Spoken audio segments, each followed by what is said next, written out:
Welcome to our webinar today, titled "Power Quality Through the Large Business and Industry Lens." Thank you for joining us. I'll be the moderator for today's discussion and host. My name is Michael Lyda, Technical Supervisor for Advanced Energy's Large Business and Industry team. Today's webinar is part of Advanced Energy's Exploring North Carolina's Clean Energy Transition webinar series, formerly known as Exploring North Carolina Smart Grid. This is the final webinar of the year as part of this program and is the 20th since we began the series back in 2017. A little bit about Advanced Energy before we get started. We are a nonprofit energy engineering firm founded back in 1980 by the North Carolina Utilities Commission. We provide research, testing, training, consulting, and program design in 5 target areas, which include residential, electric transportation, distributed energy resources, commercial and industrial facilities, and motors and drives. Our members are Duke Energy, North Carolina's electric cooperatives, and Dominion Energy. As I mentioned, since 2017, our team of technical and training staff have collaborated on this webinar series to provide our stakeholders and members with a convenient option to learn how smart grid and the transition to clean energy is changing North Carolina's future. Before we get into the presentations, we have some great speakers today. We'll cover a few housekeeping items. Today we are using the Microsoft Teams platform. So at any point, if you would like to interact with us, please submit those questions or comments by using the Q&A button at the top of the screen. If you're familiar with Teams, you will see the chat feature has been disabled, but get the questions in on the Q&A, and we'll respond to as many of those questions as we can at the end of the program. We also got some great questions from the attendees that we will try to answer those at the end as well, already as you registered. Our webinar today is being recorded. And if you have to log off early or something, this will be available on the ncenergytransition.org website. Following the webinar, we will send a follow-up email in the next few days with a link to the recording, and then you can also review any of our past webinars on the site. And then finally, at the end of today's webinar, there will be a participant satisfaction survey. We welcome your feedback, so please take a few minutes to complete the survey and help us improve our webinars in the future. So first, we're going to start with a safety moment. So wherever you are, of course, be sure you're in a safe place to listen, view, and participate in the webinar. If you are driving, we prefer you find a safe place to pull over. And also take a moment to be aware of your surroundings, remove any tripping hazards if you need to move around or evacuate, know your exits and your evacuation route, and then most importantly, take care of yourself and others. So the purpose of today's webinar is to define power quality and reliability, the differences between them and how they're measured. Number 2, understand how power quality may affect large customers with sensitive equipment, such as manufacturing processes with digital controls and variable speed drives. And then thirdly, learn about solutions that customers can implement to mitigate the impact of power quality disturbances and interruptions. So, one thing we wanted to do is get you a little bit in the mindset for power quality and reliability, and why it's not really just a straightforward metric to measure. And the industry does use various metrics to gauge reliability, and our speakers are going to cover those more standardized metrics. One thing that you might be thinking, I know I thought this, why could you not just use a percentage or something like that? We're all familiar with percentages. If you score say a 95 out of 100 on a test, or I like sports, if you make 95% of your shots, you've done pretty well if you're doing that, if that's your test score, if that's your field goal percentage, something like that. Well, if your power is on 95% of the time, you may think, well, that's a pretty high number, but that does mean that your power is off for 5% of the time. And do the calculation, that's 438 hours a year, or 18 days. So of course, that's not very reasonable. And then even if you increase that number to 99%, so if your power is off for only 1% of the time, that's 3.5 days per year. In some places, very acceptable, but maybe not great for everyone. So then if using the percentage, one last comparison, if your power was on 99.9% of the time, then across the entire year, you're without power for only 9 hours. So that's one thing to keep in mind when we are talking about power quality and reliability, that there are standardized metrics that are used in the industry, and again, those will be covered.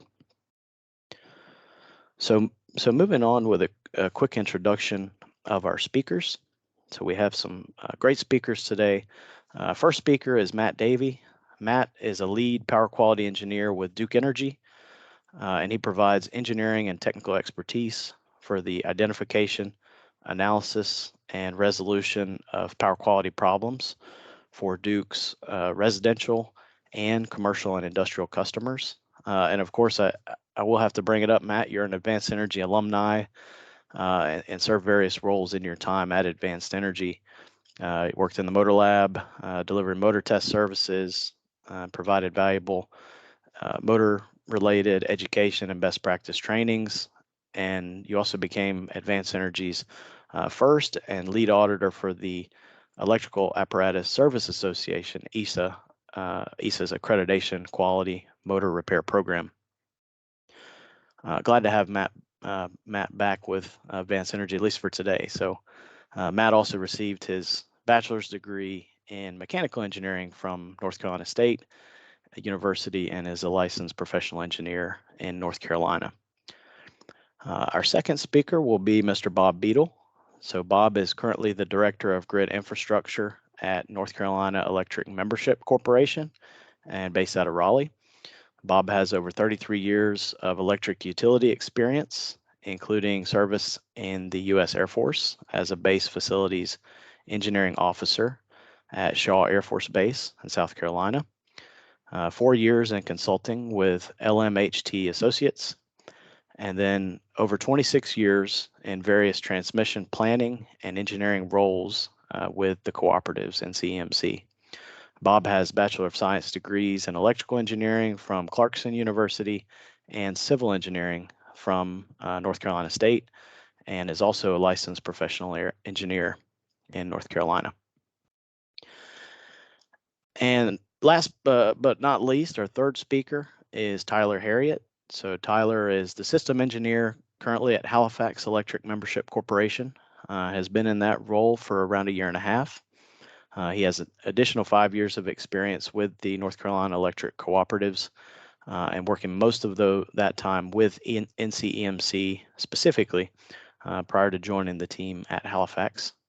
Tyler's had a diverse work history over his career, including direct experience in the fields of distribution planning, transmission planning, and distributed energy resource interconnections, just to name a few. Tyler has a Bachelor of Science in Electrical Engineering from East Carolina University and an MBA, Master of Business Administration from Liberty University. He is a licensed professional engineer in North Carolina as well. So we are grateful to be joined by our great panelists today. And at this time, I'll turn it over to our first speaker, Matt Davey. Well, hello, everyone. I hope everyone's doing well today so far, and I appreciate you being here.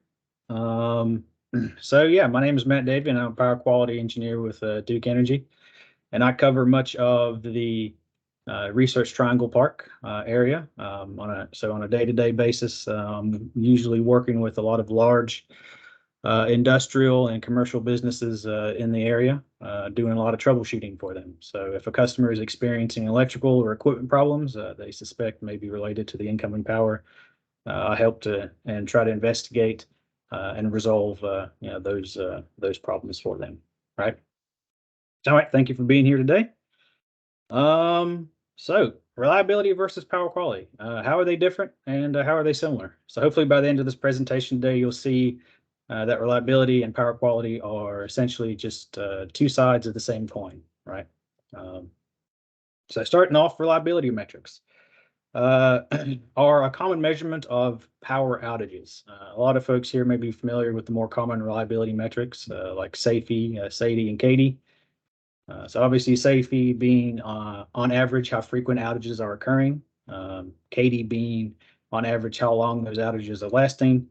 And then there's SAIDI, which is a metric looking at from a system perspective how long the average customer may expect to be without power during a given time period, right? Usually a year. So, and here are some formulas if you're interested in trying to calculate those.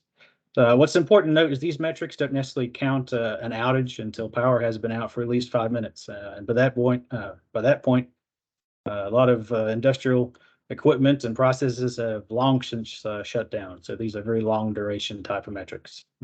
So I've also included MAFI here. It's the average number of momentary outages. Just outages or zero voltage events lasting less than 5 minutes, and it tries to capture those short duration events. Sometimes MAFI can be kind of difficult to capture accurately, just because with older hydraulic grid equipment, that can be hard to get those numbers. So, what is power quality? Power quality essentially encompasses all other aspects of the electrical system. It's essentially needed to have equipment suitably operate. Right. So the power doesn't necessarily need to be out for equipment not to be able to run properly. To that end, it can be incredibly complicated in trying to troubleshoot that type of those type of problems, because every piece of equipment and every industry is different, and they all have different demands of the power system. So for sensitive equipment, very short duration events, and I'm talking events less than on the order of milliseconds, can create all sorts of problems, right? So power quality is also important because it tries to also account for how customer end use equipment, such as motors, drives, pumps, and et cetera, interact with the power grid itself. So it's not also out of the realm of possibility that one customer through their operation may impact the operation of another. So we're all connected. There may be several miles of power lines between us, but we're still all connected. So at the end of the day, I think power quality can be considered the usability of power, or of the usability of the available power, because if it's not available, it might as well be an outage. So and anything essentially that makes the voltage not look like that perfect sine wave there is usually can be problematic. So what are some things that can impact equipment with perfectly available, reliable power?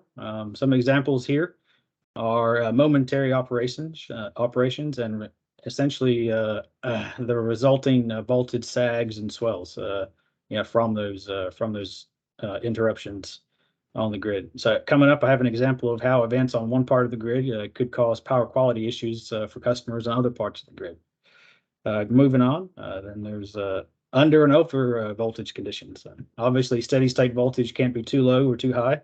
If a customer requests a 480 volt service, the delivered voltage should be as close to that as possible. Of course, there's also regulatory obligations for voltage that need to be met. But sometimes equipment can experience problems before those limits are even reached. So there's some troubleshooting there. For three-phase customers, which most large business customers are, voltage unbalance is a very important aspect of the coming power, right? So one phase voltage can't be substantially higher or lower when compared to the other two, right? And then you get into the tricky things to try and troubleshoot, which can be very, very short in duration types of events, like transients. The top left corner of the graph here shows what voltage transients can typically look like. It may be hard to see in the table, but they can last on the order of microseconds. So especially with variable frequency drives, they can be particularly sensitive to very short duration voltage transients. And lastly on the list, which is not comprehensive at all, but lastly on the list here, we have with the adoption of more efficient inverter-based equipment with things like variable frequency drives, voltage harmonics are becoming more prevalent on the grid. So, at least in the case of VFDs, you can see how they can both be the source of power quality problems as well as be the victim of power quality problems in the form of transients. So obviously the results of poor power quality, result in significant impacts for businesses. I guess some studies estimate poor power quality and reliability can cost American industry in excess of $120 billion annually. That comes in the form of equipment damage, increased maintenance costs, scrap product, and lost production time. And this also includes the cost of any mitigation technologies, generators, backup UPSs, any other types of mitigation strategies needed to protect against that, that damage, right? So it can be very impactful. So now we're going to get into how events on one part of the system can impact another. So here we have the basic outline of a simple distribution system. At the top, you have the transmission line, transmission coming in. And then that is fed into a substation, which has in it, the substation transformer, right? That transformer bank with its protective devices serves a distribution bus, right? So this distribution bus in this particular example is say 24,000 volts, right? So the substation transformer stepping the transmission voltage down to 24 kV and serving that bus. And from that bus, we have in this example four feeder breakers, right? Here highlighted in green. Then leaving the substation, you have those four feeders. So these would be the typical distribution power lines that you see driving down the road. And yeah, they're pretty ubiquitous, I guess, throughout the country. From there, we have our distribution transformers, right? So every customer obviously would have this, would step the voltage down from the 24 kV down to the nominal, say 480 volts, typical for some customers, or pretty much most of the customers. And that delivery transformer individual to that customer serves everyone here. Looking at the diagram, we also have solar connected to this particular grid, distribution connected solar, and there's also some other grid connected type of protective devices and things that help the grid maintain its operability here. So, what happens during a momentary interruption and a voltage sag? Right now that we have a good idea of how this distribution system is typically laid out, how can a momentary interruption in one part of the grid impact customers on another, right? So, for example, here we're going to have we have voltage on the right hand side. We're going to have voltage on an affected feeder, and on the left is going to have voltage everywhere else, right? So for the remaining customers on the grid. Going forward, so you can see voltage is at steady state, nominal, very good, 480 volts. Customers are happy and operating well. So then all of a sudden, say for example, we have a car accident on a particular feeder, right? And it's here highlighted in red. What's going to happen is that's going to immediately cause a short circuit or a fault. And what happens is that's going to sag the voltage down, right? So you can see that on the affected feeder, the feeder in red, you're experiencing a voltage sag, as well as all the remaining three feeders. On the left-hand side, they're also experiencing the same or similar type of voltage difference, right? So instead of 480 volts, they could be seeing just for this brief period of time, 60% of their nominal, which would be roughly 288 volts. And it'd be kind of hard for equipment to operate properly with that incoming power. So then what's going to happen is that that feeder breaker for that particular feeder is going to open up, right? after a certain amount of time, a very short amount of time, it's going to open up, and it's going to cut power to that affected feeder, to the feeder in red. So now the feeder with the car accident is going to have a momentary outage, hopefully a momentary outage, where for the rest of the customers on the left-hand side, the voltage is going to go back to normal, right? It's going to go back to normal. So after a short period of time, that breaker is going to close back in. The voltage is on the affected feeder is going to hopefully return back to normal. We're going to assume here that the fault has been cleared. It's no longer, that short circuit is no longer on the system. And then it is, so that fault is cleared. And now with that fault off the system, everything returns back to normal, right? And this is what we would consider a momentary outage for the affected feeder, and then a voltage sag for the, I guess, the unaffected or the adjacent feeders, right? Here on the left-hand side. So going forward, I think we have an example of what this looks like in the real world, right? So this is an actual event, which was recorded at a particular customer's transformer, and it was a result of a downed tree during Hurricane Ian.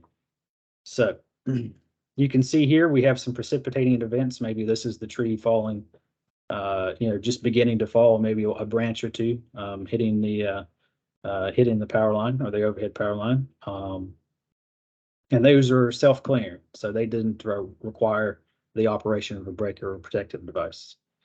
So here's the actual voltage, the voltage sag, which is exactly where the tree actually makes contact with the line.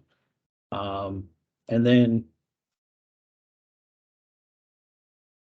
technical difficulties.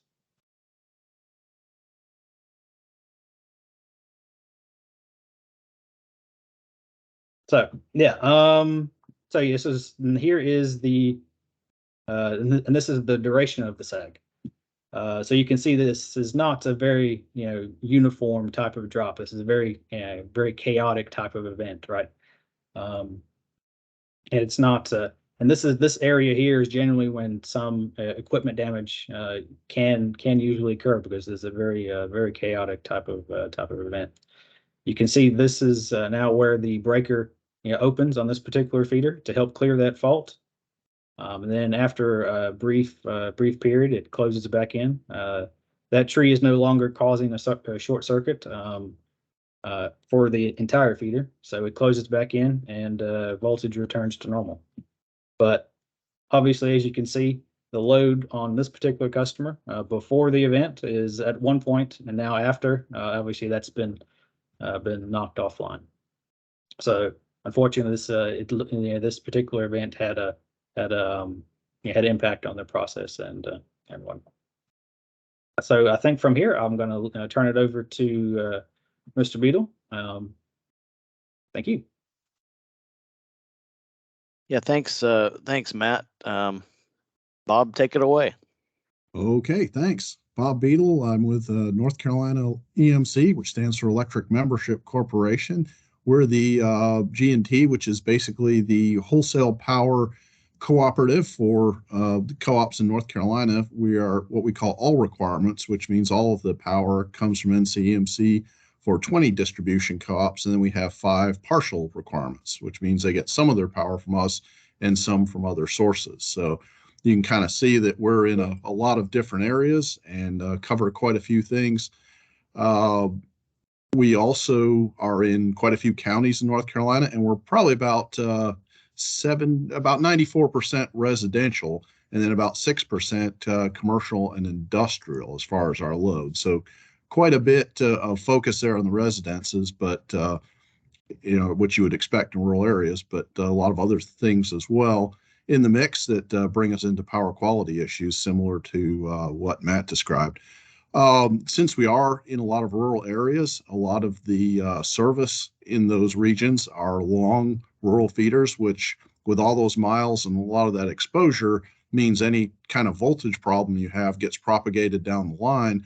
And with more and more people working from home and having computer routers and computers and other things all hooked up, the power quality issues are much more in focus, where they may not quite have been as much in the past. So that makes a big difference. And then as those long feeders kind of go down the line, if there's not a lot of load, there's changes possibly to smaller conductors. And voltage problems tend to get magnified on small feeders. So that's a big concern. And then obviously with that kind of distance, we want to make sure that people at the end of the line still have good service and don't run into big issues. So that's kind of a system concern, but we do our best to try to make sure that still works out well. There's also, in addition to kind of electrical system considerations for power quality, there are financial considerations. We talk about penalties as part of our purchase power agreements and part of our transmission service from Duke Energy and from Dominion. If we have poor power factor at a peak hour or even other hours, if it's below certain limits, there's a penalty that gets assessed to that wholesale power bill. So it's in addition to it being bad for the system to have poor power factor, it can be financially harmful as well. I mentioned we were about 6% commercial and industrial. That industrial part is very important. You heard a little bit about some of the other process type things. Data centers are very important, and there's a lot of inverters and specialized equipment there. One concern for us with voltage, if you have a big manufacturing facility, is what we call cross the line starts. And that means if somebody flips a switch and all of the motors start up all at once, you can have your voltage drag quite a bit. You can have a power quality issue. And sometimes what that involves is working with the industrial member to say, can we stagger these out where the large motors are started maybe a couple seconds apart to make for a stabilized system and not have a big impact on voltage. And also some of those commercial and industrial members have very specialized type equipment. I'm thinking of things like process equipment, plastics, where the controls are very, very sensitive to any kind of fluctuations. And if they drop out, you can have a bunch of product that just sort of gets stuck and has to be cleaned out. So it's not just the lost product. It may be the labor and the downtime that that manufacturer or member experiences trying to clean things back up and get back online. So having good voltage for their processes is definitely important to them. Touched a little bit about some of the system issues. If we have low power factor, that means all of the wires and the facilities need to be built at a more capacity to handle kind of that difference there. And Tyler will get into a little bit of the difference there.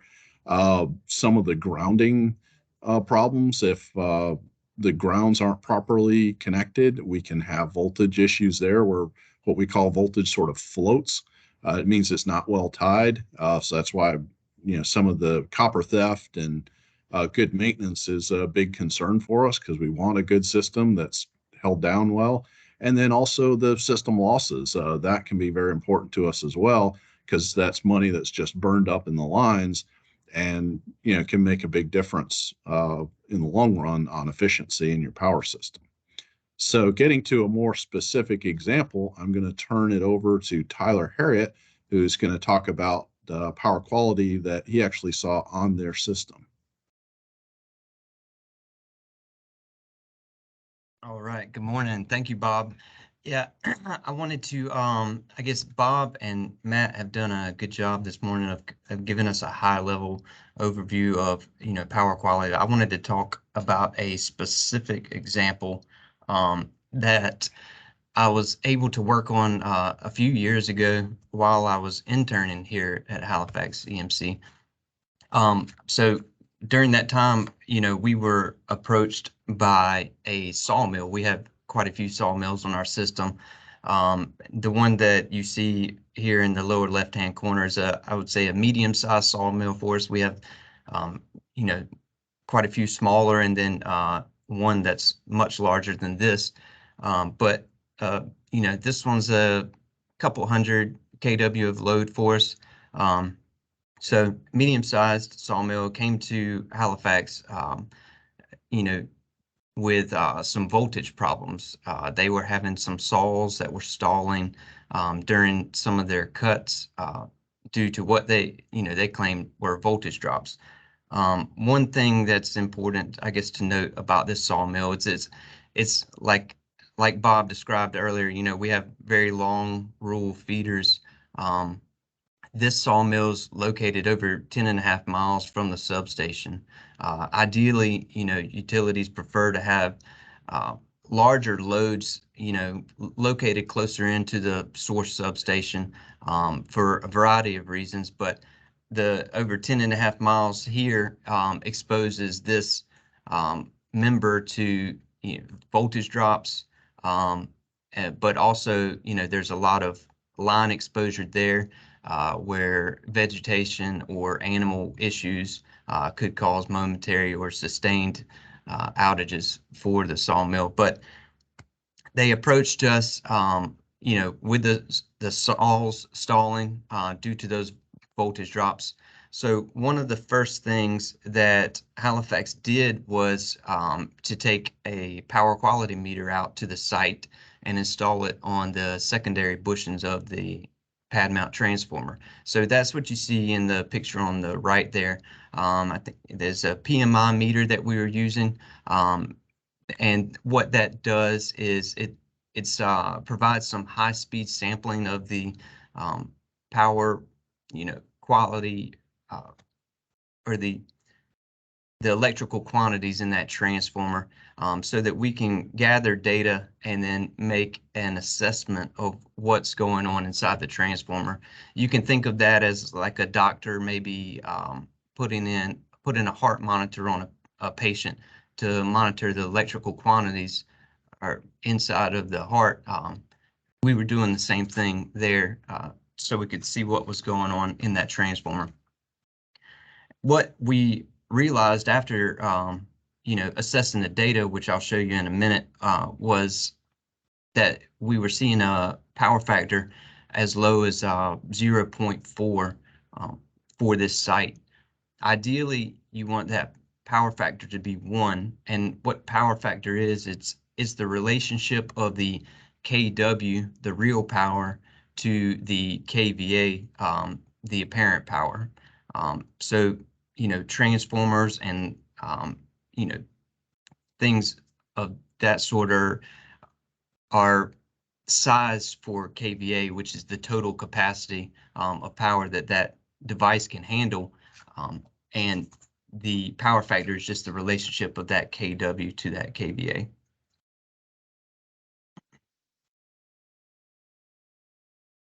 So here are some of the results that we got from the power quality meter that was placed on the transformer. What you see on the left is the real power that was captured, and this is just the time span that you're looking at. There's from 6 a.m. to 6 p.m. You can see during the day as they come in and start energizing saws and motor load, the power rises up. You can see around 10 a.m. they take a break. That's where the power dips back down, and then you can see their lunchtime and break in the afternoon.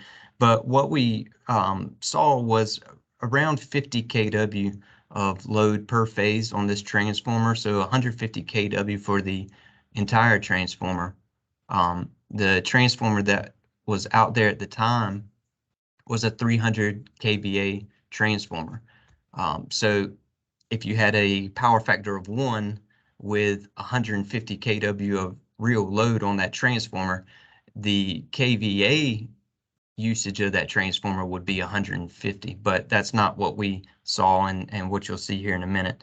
The graph on the right is the reactive power that was captured over that same time period, that same day. And you can see that the light green line represents the average, and we were seeing roughly negative 100 kVAR per phase for a total of negative 300 kVAR for the transformer. And to help understand this, I've put this power triangle in here at the bottom. And so the real power that I was just describing, which is in the left-hand graph, would be plotted on this axis here. And then your reactive power, which is in your right-hand graph, is represented on this vertical axis, which is going up in the triangle, but for the negative 300 kVAR load, it would really be coming down. And then the apparent power, which is how electrical equipment transformers are sized, is the vector sum of those two quantities. So in this case, in the power triangles, is this vector right here. So, and you'll see the apparent power here on my next slide. So in the graph on your left, this is still the same time period, but this is the apparent power graph. And what we saw was really 100 kVA per phase on for a total of 300 kVA. That transformer was a 300 kVA transformer. So you can see with the reactive load that was there, this transformer was maxed out with just using 150 kW of real power. So if that power factor, like I said, was closer to 1, that transformer would be at half capacity. But due to the amount of reactive load there and the poor power factor, we were seeing that transformer at its capacity. And the graph there on the right is the just a plot of the power factor, which is the kW to kVA ratio. And ideally it should be 1, but we were seeing 0.4 here.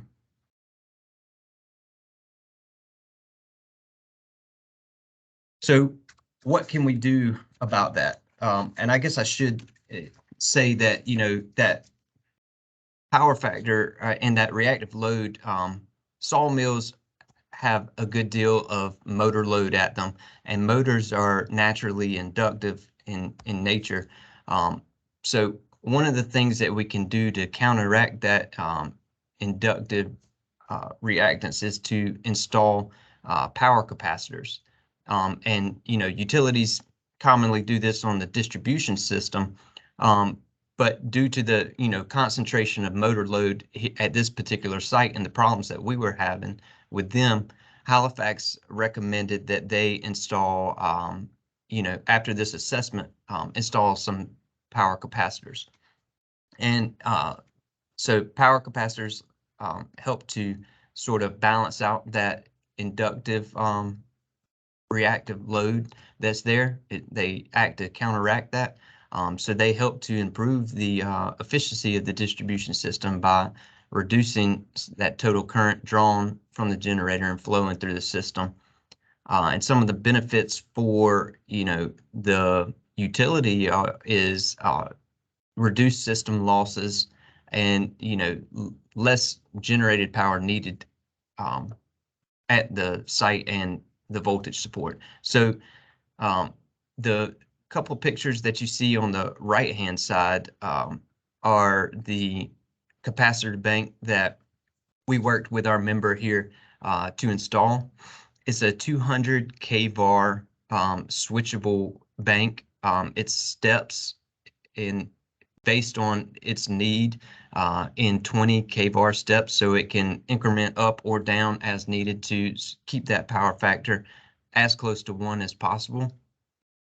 And then the picture on the lower left-hand side is a 150 kVAR bank that was installed on the distribution line outside of the sawmill to help on the utility side of things.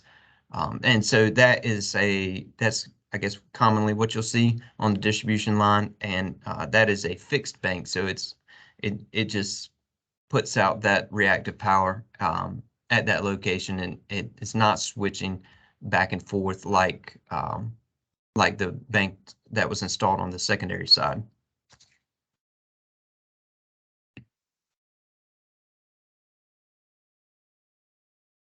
So here's a few graphs of what things were looking like now after the power factor was corrected.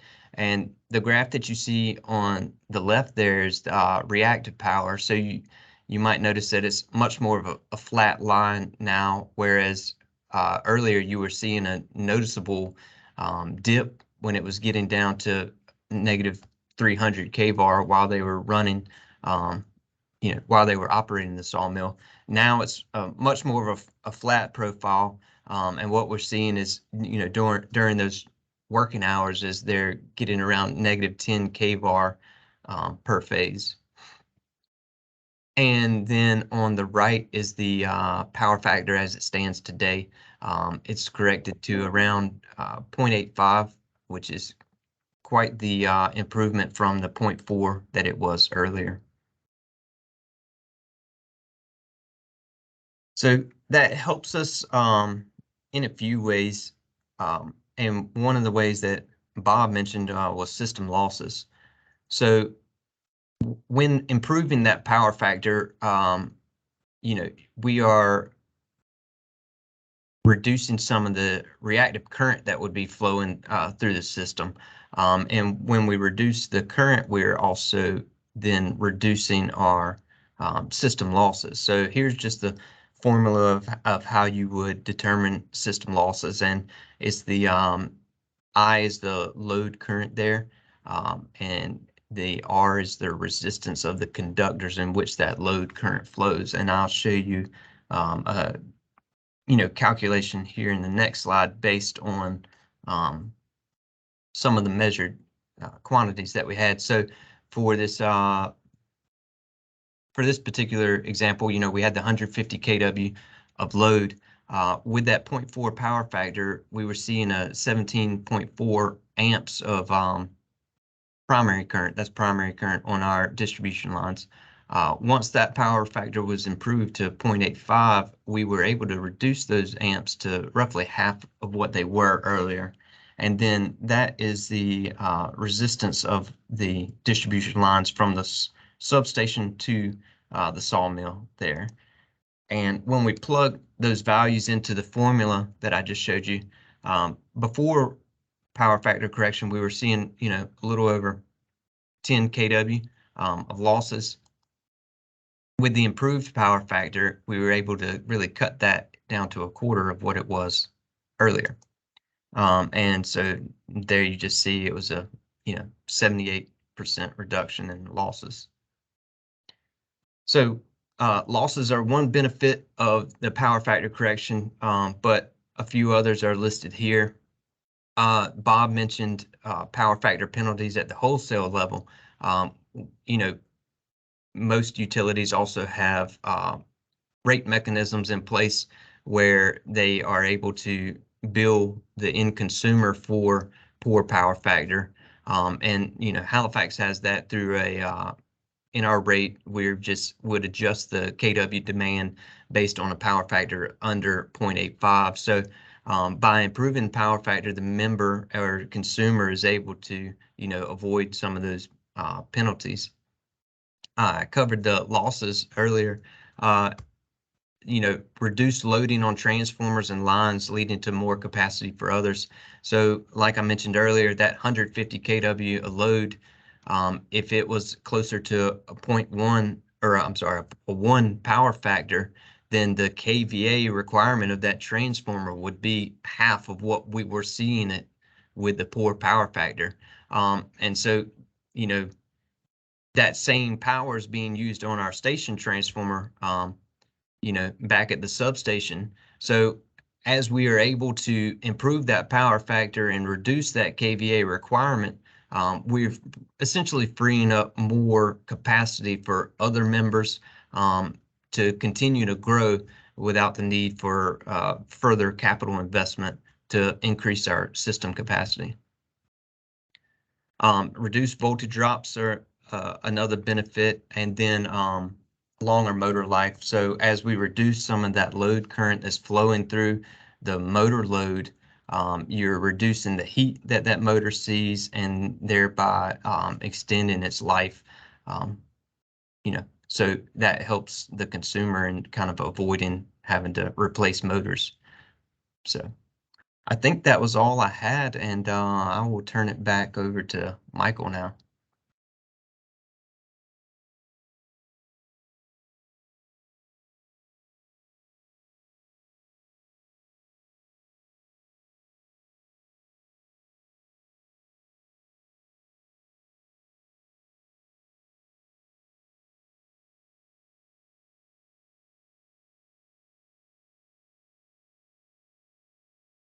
Yeah, thanks, Tyler.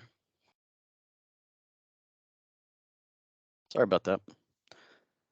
So yeah, Sawmill, appreciate the example power factor correction and power capacitance. That's a great solution. We've been to a couple of sawmills as well with different solutions, control type solutions, constant voltage transformers, the addition of uninterruptible power supplies. So that's, obviously certain types of loads and certain processes are more susceptible to these power quality corrections or power quality investigations. So appreciate the overview. One thing we wanted to spend a few minutes on is something that we're excited about here at Advanced Energy in collaboration with our utility members. We have purchased and procured a voltage sag generator. This is something that we will be doing exploratory lab testing with on various equipment, control equipment, motors, drives, contactors, relays, PLCs, programmable logic controllers over the next year or so. And then we also hope to bring this out to customer facilities where it is relevant. It's a little bulky, but in the event a customer would find use in adding some voltage sags or voltage swells to their equipment, we could bring this out to the facility as it is on casters. So a little bit on the unit that we've purchased. It's a 3-phase version rated for up to 480 volts and 60 amps. We can go sags down to 30% of that rated voltage, and also voltage swells, as Matt had described earlier, up to 125% of that rated voltage.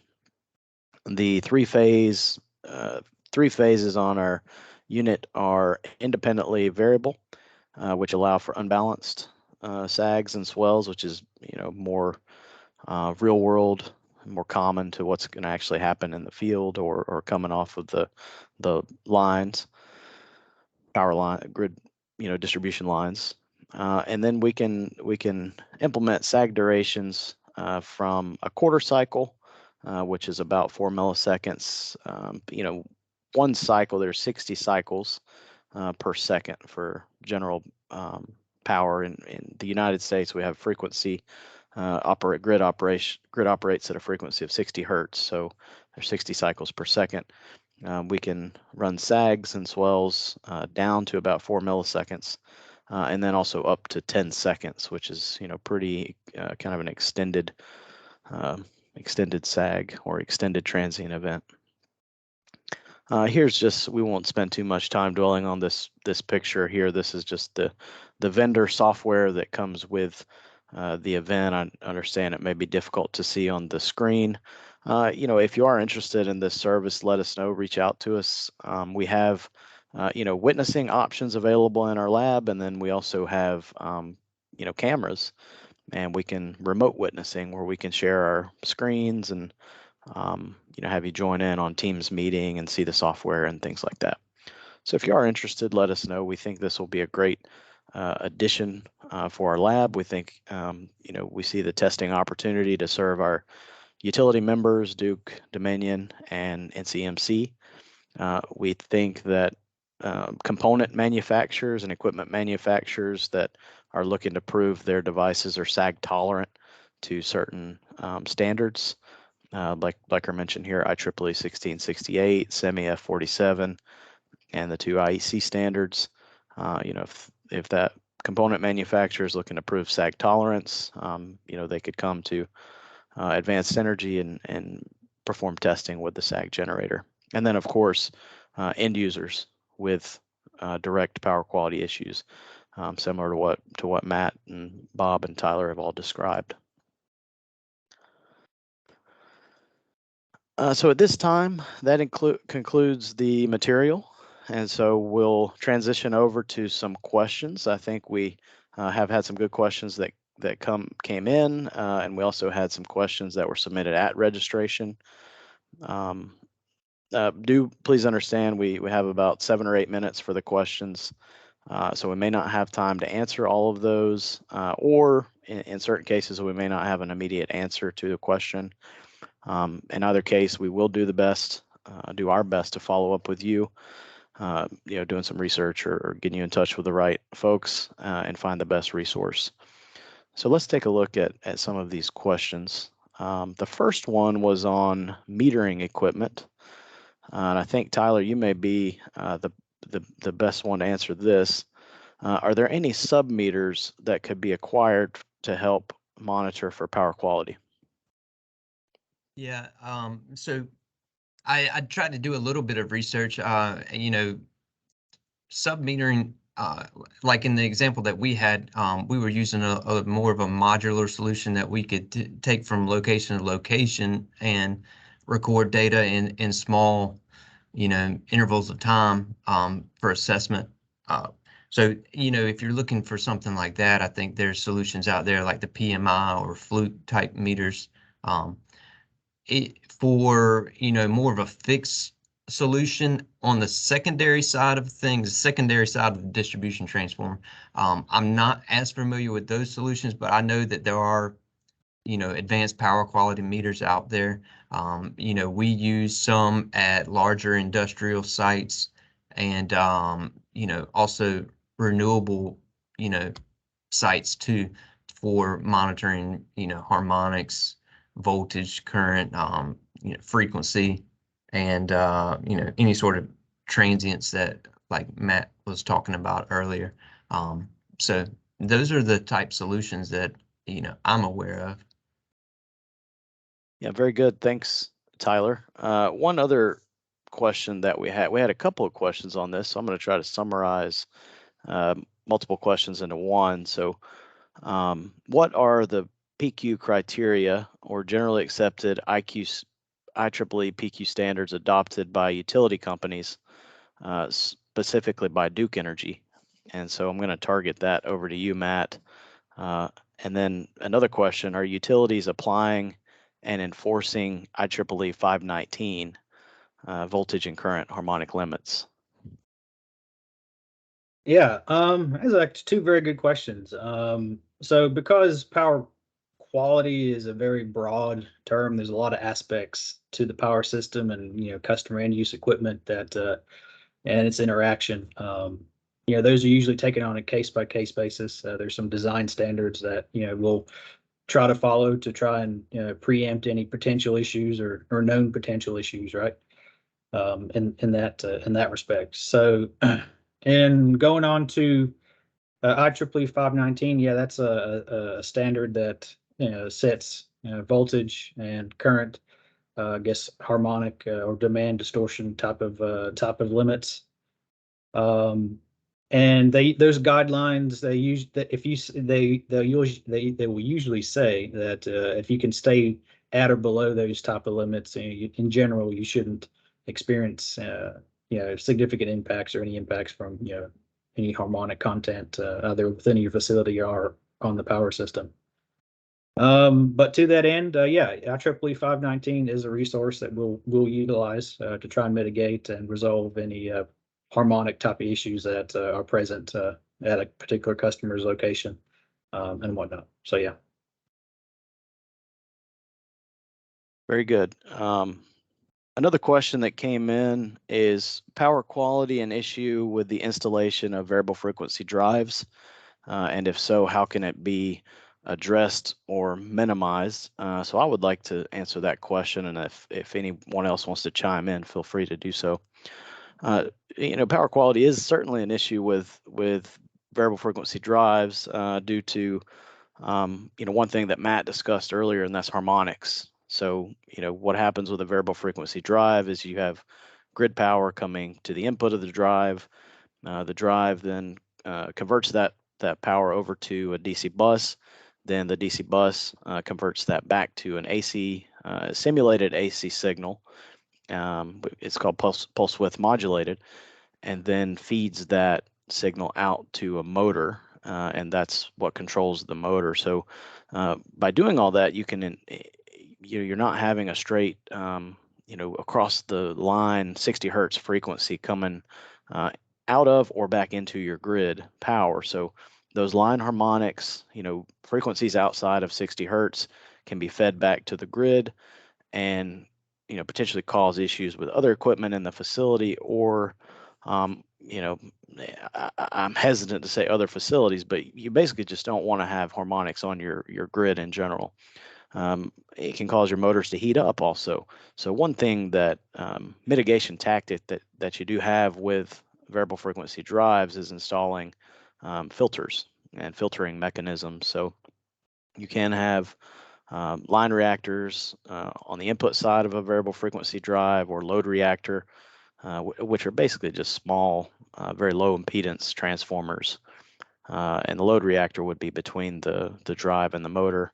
And there are other filtering mitigation devices. If any of the other speakers wanted to chime in, feel free as well. This is Bob. I was just going to add too, read the tech specs on your motors and drives. Sometimes there are differences. Not all of them are made the same. So they may need specialized care and feeding or equipment, or they may be less tolerant to any kind of voltage fluctuations. So knowing your process and how specific the equipment is can really help too. Absolutely. Thanks, Bob. One other question that came in, what technologies are available to find power quality issues for the user? Matt, was that one you could answer? So really the best technology to find issues is to have that power quality recorder, right? And then have the knowledge on how to interpret that data. So because like I said, power quality issues can be broad spectrum, from all different types of issues. The first step would definitely be to try and capture at a very small, very short period, very small level, is the what's actually happening with the voltage. So a power quality recorder like the one that Tyler used, or anything that's fixed in the facility, is definitely the first step. So yes.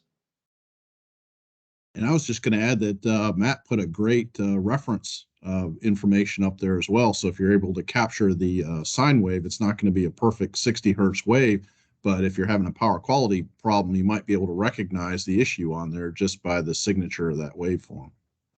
Correct.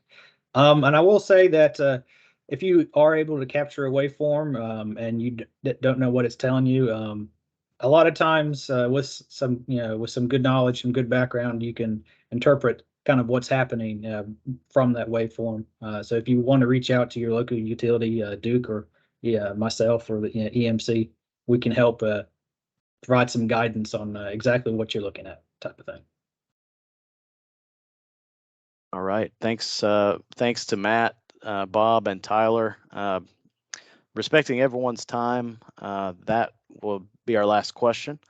Of course, if we didn't get to your question, we will be back to you in the next couple of days. You should see our customer satisfaction survey pop up in the chat. Please take time to fill that out before you leave our webinar. And again, before we close, I do want to extend appreciation to all of our stakeholders. So to list a few of those, the many people from Duke Energy, Dominion, and North Carolina's electric cooperatives, the North Carolina Department of Environmental Quality, the Utilities Commission, and the public staff of the Utilities Commission, who provide their input and guidance to make this program a success. We do want to remind everyone to visit the NC Clean Energy Transition website. Again, that's ncenergytransition.org. And there you'll find recordings of each of our past Smart Grid Series webinars, and a recording of this webinar will also be posted there within the next few days. And, to reiterate one last time, please complete that customer satisfaction survey. So it will pop up in the window when we close the webinar, and then you also see a link to that in the Q&A session where we've been gathering these great questions. Thanks again, Matt, Bob, and Tyler, and also our team at Advanced Energy, running things kind of behind the scenes. We are grateful for all the participants that you took time out of your day today to join us. And of course, have a great rest of your day. And we really hope to have you at future events. Thank you.